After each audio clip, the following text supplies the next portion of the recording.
All right, all right, all right, all right, all right, all right, all right. What is good? What is good? What is good, ladies and gentlemen? Of course, you know who I be.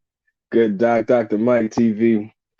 Back again, once again, trying to create nothing but the best instant classics that the good Doc can possibly create. All right. Official time check, ladies and gentlemen. We're looking at what? About 8:50 p.m. Eastern Standard Time, which makes it about 7:50 Central Time, which makes it about what? 5:50 for everybody repping that West Coast, and of course, 8:50 in the AM Philippine Standard Time. Wherever you guys are reporting in the world today, maraming salamat sa lahat, and thank you guys for joining the Good Doc on this live stream today. Press 1 if I'm coming through loud and clear. Press 2 if I'm a little choppy.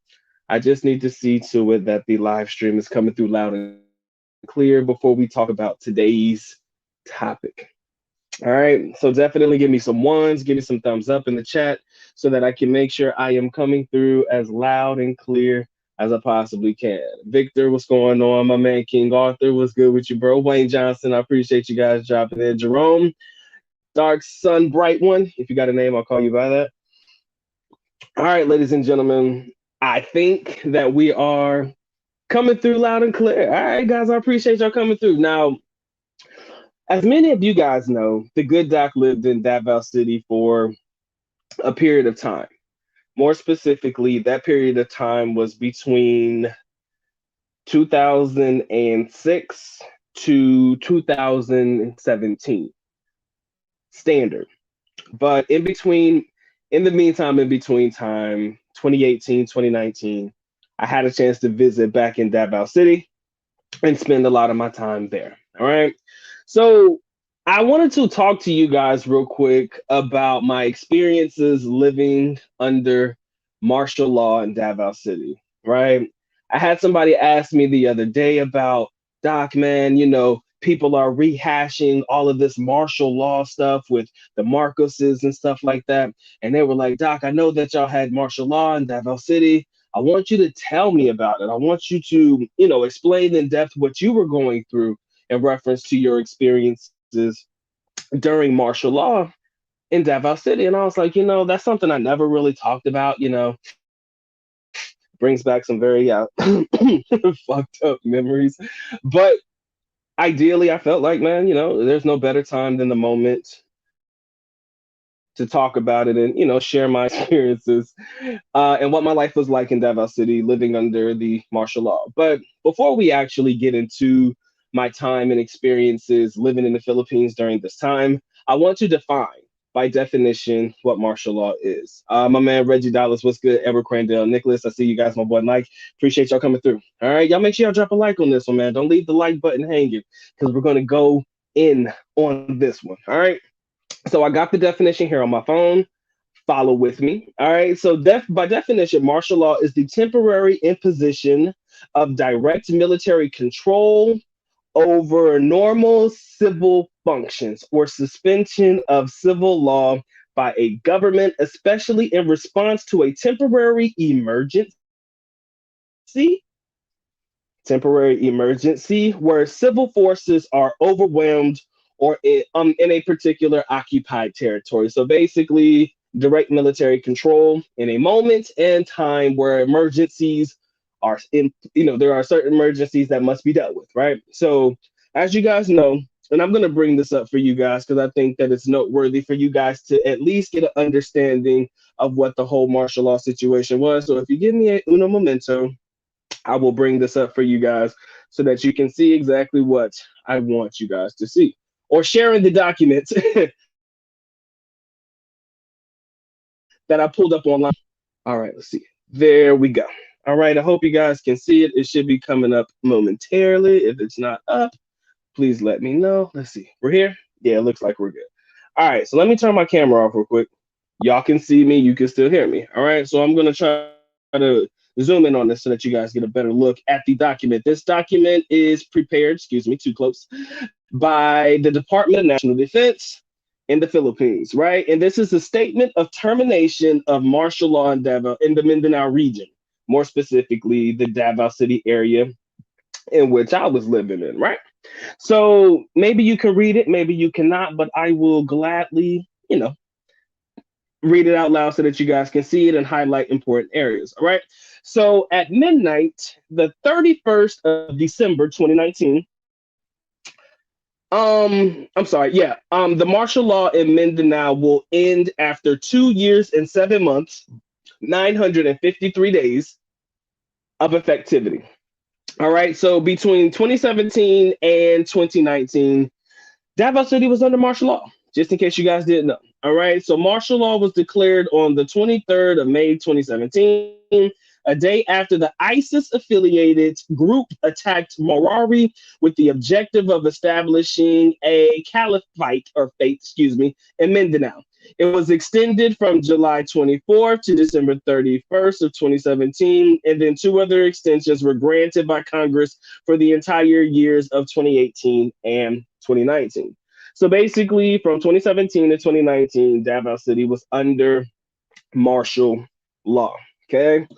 And this martial law came as a result of an attack that happened in Marari, which was roughly about, it was in the Mindanao region, but Marari is on the other side of Cagayan de Oro, which is about an 8-hour bus ride from Davao. Probably about a 45-minute plane ride, I believe, if you take it by plane.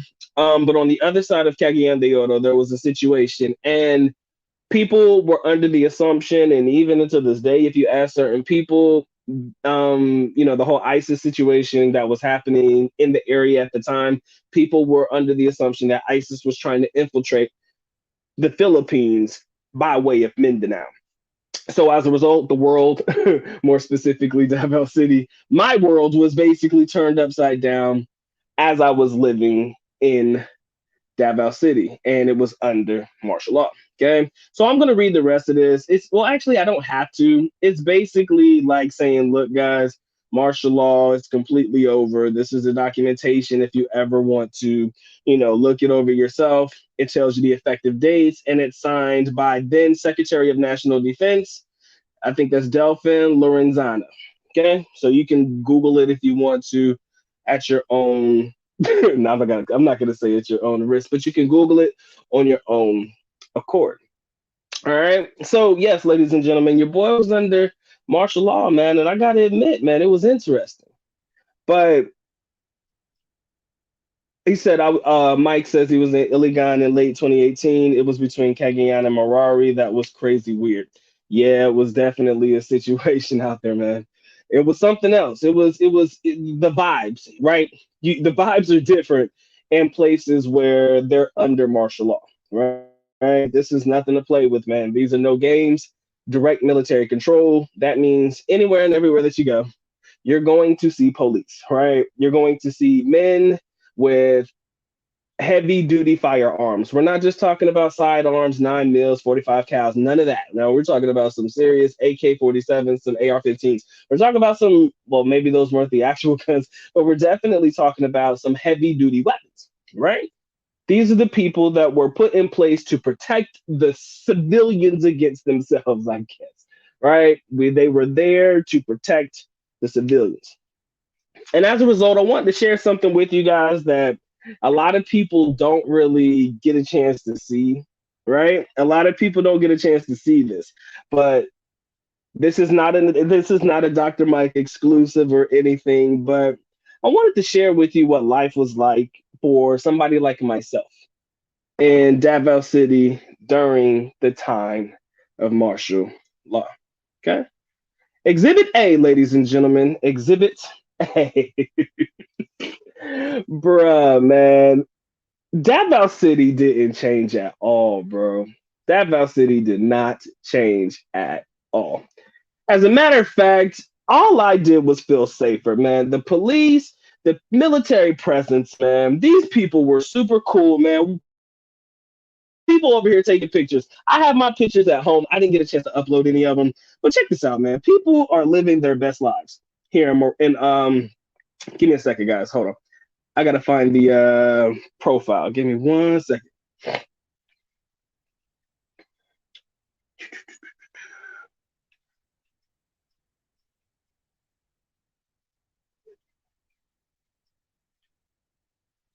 All right, give me. I got you guys. Give me 1 second.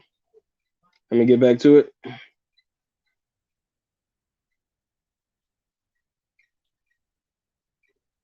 Like I said, guys, man, in Davao City, wrong one. People were out here living their best life, bro. People out here taking pictures with the task force. People out here just, it really didn't change as much as people thought that it would, right? People were probably under the assumption, man, oh my goodness, Davao City, martial law. The world, they can't go nowhere. People can't do anything. They're stuck in the house. No, ladies and gentlemen, martial law in Davao City was another day in the city. Look at this. People taking pictures and shit next to the tanks and shit. You would have thought that this was just a regular day in the city, man. Right? Parades happening, people all excited and shit. Bro, look, this was life in Davao City, ladies and gentlemen. People taking selfies and shit with the tanks, people having fun, parades, the festivals, all that stuff. It didn't stop.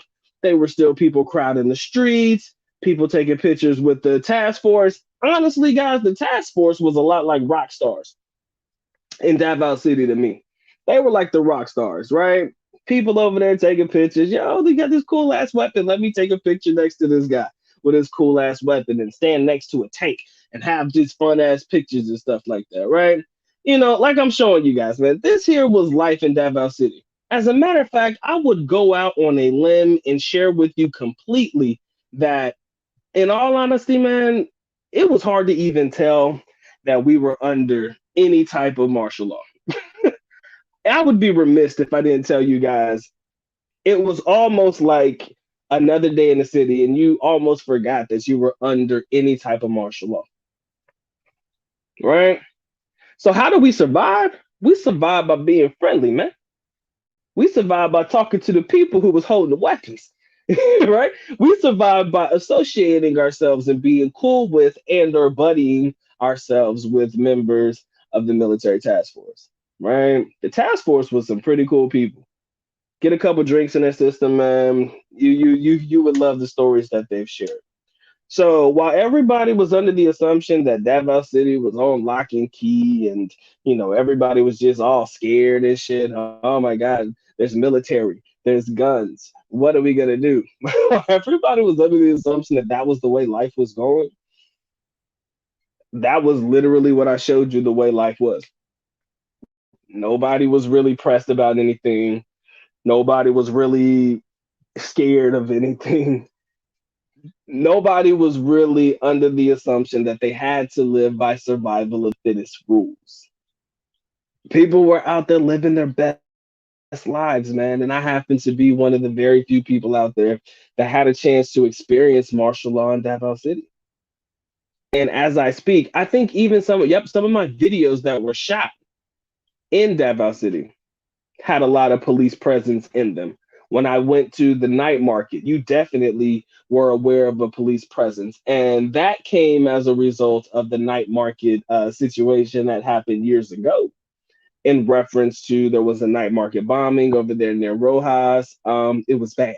I think that was just before they declared a martial law. I can't remember the actual date of the Davao City night market bombing. I can't remember the exact year.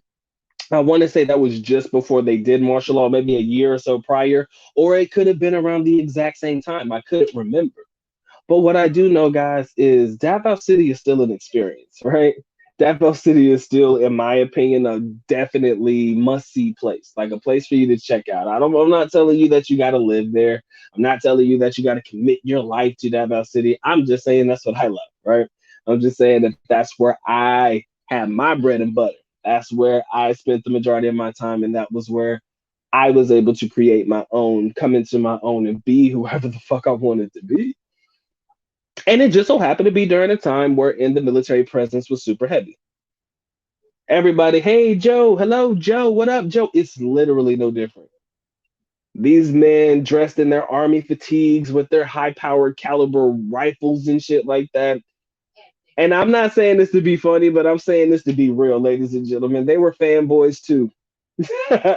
They were fanboying too. Like when they saw foreigners and shit, they whole life. They're just like other Filipinos. They're just like normal Filipinos. Like if they see foreigners and they, want to say hi to them, they're gonna talk to them. If they're cool with foreigners or they're liking foreigners in the country, hey Joe, thank you for visiting Davao, or hey Joe, thank you for visiting the Philippines. No different. Shit, I'm more of a fan of theirs than they are of anybody who looks like me, man. Yo, let's take a picture together, man. Let's have fun. Let's enjoy this experience. You want to know why?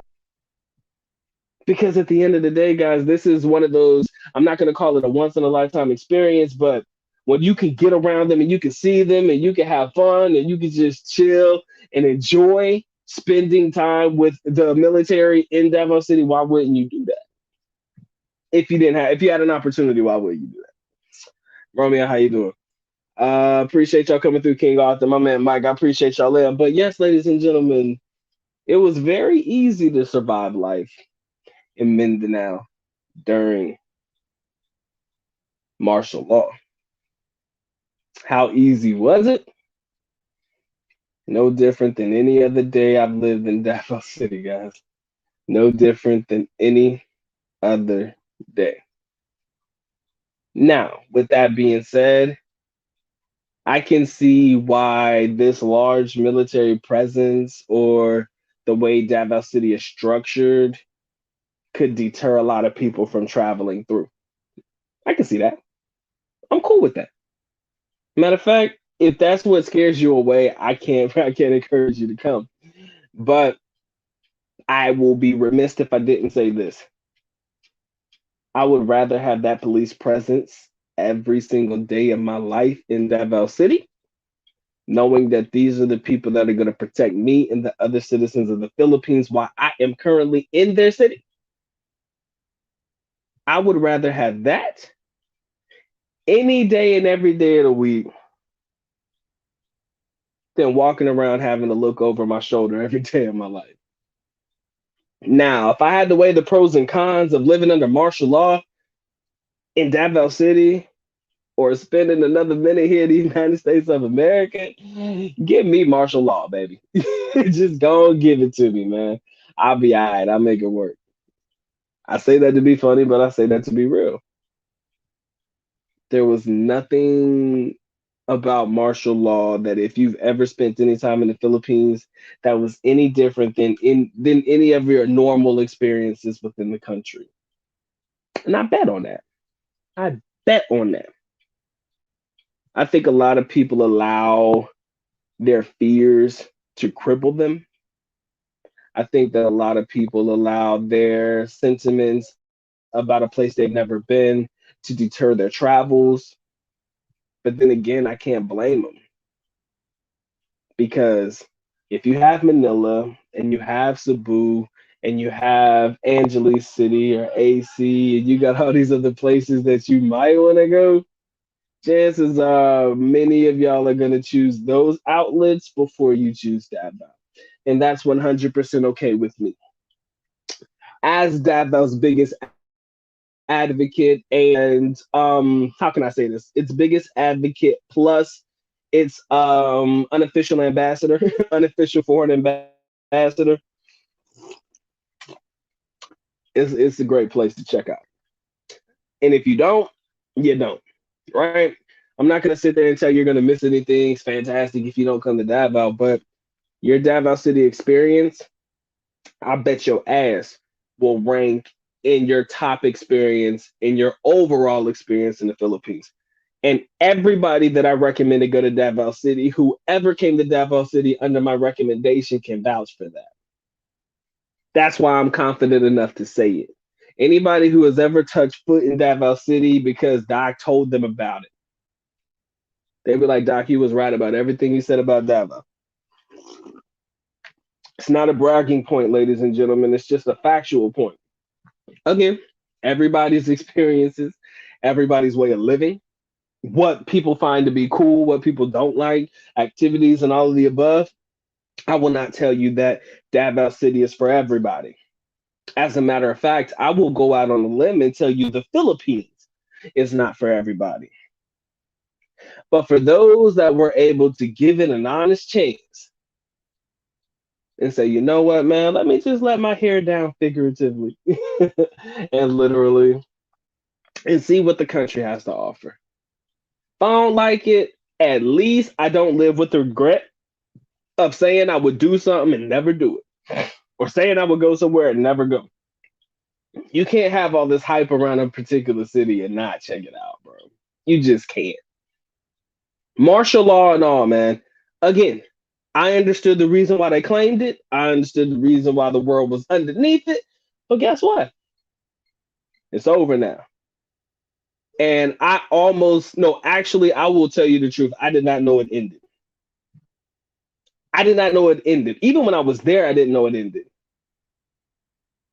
And the reason I didn't know it ended was because I barely even knew it was there. I barely even felt as if there was any part of my life that was in danger while living in Davao City, or a need or a desire or a want or a whatever it may be to feel as though I was uncomfortable in a place like Davao City. So as a result, ladies and gentlemen, martial law, I kind of feel like they put a lot of hype around it nowadays than what it truly is. But let me reflect and say this though. Martial law and what I went through in reference to my experience as a foreigner living in Davao City or visiting Davao City during the time of martial law was probably nothing like what it was during the time under the Marcos era or regime. All right. So I can't even compare the two. But I do believe that those were the only two times in recent history that the Philippines was put under martial law, even though that was a period of time years ago in like the 60s, I believe, 60s or 70s. And ours more recently was a 2 year stint between 2017 and 2019. You know? But I was sitting there kicking it, living my best life, man. Ain't nobody say nothing to me. Nobody bothered me. Even when there were curfews, nobody was really pressed about the curfews, especially if you were a foreigner. Mayor Rodrigo Duterte, current president, used to drive taxis at night in Davao City. I was not fortunate enough or blessed enough to ever catch a taxi that he was driving, but I shit you not. This man used to drive taxis at night. Marinate on that for a second. The mayor of Davao City, current president of the Republic of the Philippines, Republic ng Pilipinas, used to drive taxis for the people at night.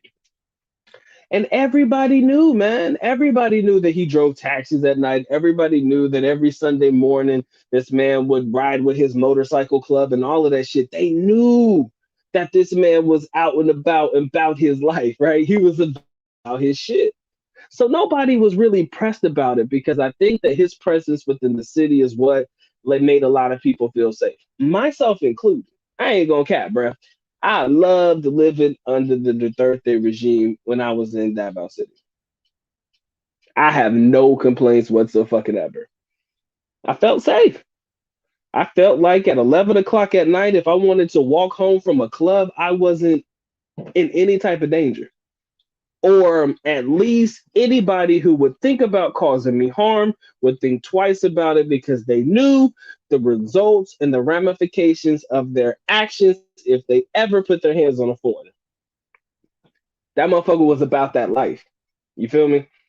So during martial law, he was still all about his people, all about the protection of his people, right? Come on now. Who can shit on that? Who can naysay on that? I could care less how you personally feel about this man's politics. I felt safe every time I went to the Philippines, more specifically in Davao City. I want to know if any foreigner that has ever visited the Philippines and felt unsafe under a Duterte administration, and I want them to explain to me why and where they went. It'll be a hard one, man. It'll be definitely a difficult one, at least for me. I mean, everybody's experiences are different. If you talk about you're scared of beggars and stuff like that, that's a personal choice. But deep down inside, guys, martial law in Davao City was not that bad. As a matter of fact, I could tell you better stories than you could. I could tell you a whole lot more positive stories than negative ones during that particular time. Okay. So that's all I want to politic with you guys about, man. 10 in the building. I appreciate y'all coming through. Y'all drop a like for that, homie. I'd appreciate that one. Whether you were on your way in or on your way out. Seems like the chat is dead, so I'm gonna let y'all die. But I wanted to have fun at the very least. All right. So you know what, guys? It has been fun. It has been real. But I'm gonna go ahead and salute to y'all, and I'm gonna go ahead and go on about my business, man. Hope you guys have a blessed one. Y'all take care, man. Doc's on to the next one. So with that being said, good doc is officially out. At least knuckle, but alone, which means I am going now. Bye bye. As always, love you guys. Sincerely do. Makita. Mabuhay. Peace.